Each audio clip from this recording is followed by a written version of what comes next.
현대조선소 가동 중단과 한국 GM 군산공장 폐쇄로 지역 경제의 절반이 무너졌던 군산이 정부의 신산업 육성으로 다시 활력을 되찾을 수 있을 것으로 보입니다.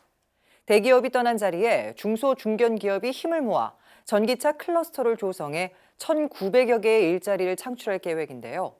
가동을 멈춘 자동차 공장에서 전기차 생산 라인이 다시 힘차게 돌아갈 것으로 보입니다. 양가희 기자의 보도입니다. 광주와 밀양, 대구 등에 이은 6번째 지역 상생형 일자리 모델 군산형 일자리. 군산은 현대중공업 군산조선소 가동 중단과 한국GM 군산공장 폐쇄로 1만여 명이 일자리를 잃고 지역 경제가 붕괴되다시피 했던 지역으로 대기업이 떠난 자리에 중소기업들이 힘을 모아 전기차 클러스터를 조성해 지역 산업 생태계를 복원할 계획입니다. 오늘 군산은 또다시 모든 어려움을 극복하고 주력 산업을 전기차로 전환하는 과감한 결단을 내렸습니다. 군산형 일자리는 대한민국을 넘어 세계 전기차 시대의 주인공이 될 것입니다. 군산 전기차 클러스터는 2개의 컨소시엄이 참여해 오는 2022년까지 약 4,100억 원을 투자하며 이 과정에서 1,900여 명의 직접 고용이 예상됩니다. 군산형 일자리 사업은 중소 중견 기업들이 주도해 참여한다는 점에서 기존의 지역형 일자리 사업과 차이를 보이고 있습니다.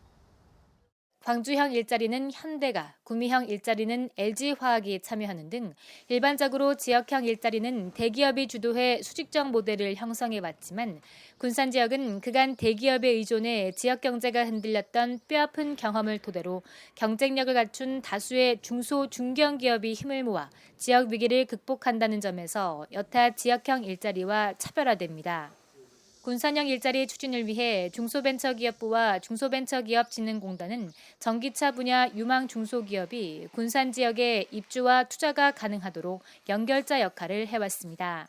상생형 일자리는 많은 일자리 창출을 해야 하기 때문에 최소 100억 이상의 투자, 100명의 고용이라는 이런 눈에 보이지 않는 조건들이 있었습니다. 그래서 어찌 보면 대기업이 할 수 있고 중소기업은 못하고 그런 컨셉이 들어가 있었습니다. 상생형 일자리 창출이 가능할 것인가에 대한 의구심이 있었고요. 그 의구심을 이제 깨기 위해서 전도 유망한 기업들을 발굴을 해서 중기부와 중진공은 자체 기술력을 보유하고 확실한 판로를 확보해 10년 이상 지속 가능한 우수 중소기업을 발굴해왔으며 이를 통해 수평적 상생 협력을 기반으로 한 군산형 일자리 협약안에 총 5개 기업이 참여했고 앞으로 해당 사업에 총 16개 기업이 참여할 것으로 예상되고 있습니다.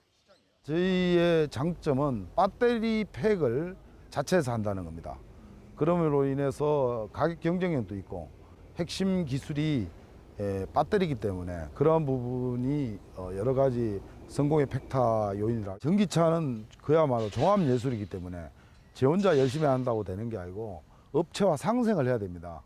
그런 측면에서 굉장한 좋은 어떤 지역이다. 산업의 어떤 인프라가 완벽히 갖고 있는 지역이라고. 정부는 전기차 클러스터 육성을 위해 오는 2022년까지 새만금 주행시험장과 전기자율차 테스트베드 등 전기차 관련 시설을 군산에 직접 시킬 계획이며 군산시는 참여 기업들이 성공적으로 지역에 안착해 기업 활동을 할 수 있도록 공동연구센터 구축 등 R&D 사업을 발굴해 지원할 계획입니다. 완성차 업체가 부품업체하고 같이 나가려면 처음부터 이렇게 같은 연구 개발을 해야 돼요. 네. 협력사들하고 같이 나갈 수 있는 기본적인 출발이 R&D라고 봅니다. 내연기관차에서 전기차로 바뀌게 되니까 거기에 따른 연구해야 될 부분이 많거든요. 그런 쪽에 지원을 많이 할 예정입니다. 지역 경제가 절반 가까이 무너진 군산에 대기업 중심이 아닌 중소기업을 중심으로 노사민정이 힘을 합쳐 지역 산업을 재생시키는 군산형 일자리. 군산 지역과 전기차 산업의 새로운 도약을 이끌 수 있을지 기대가 모아집니다. 예스티비 뉴스 양가희입니다.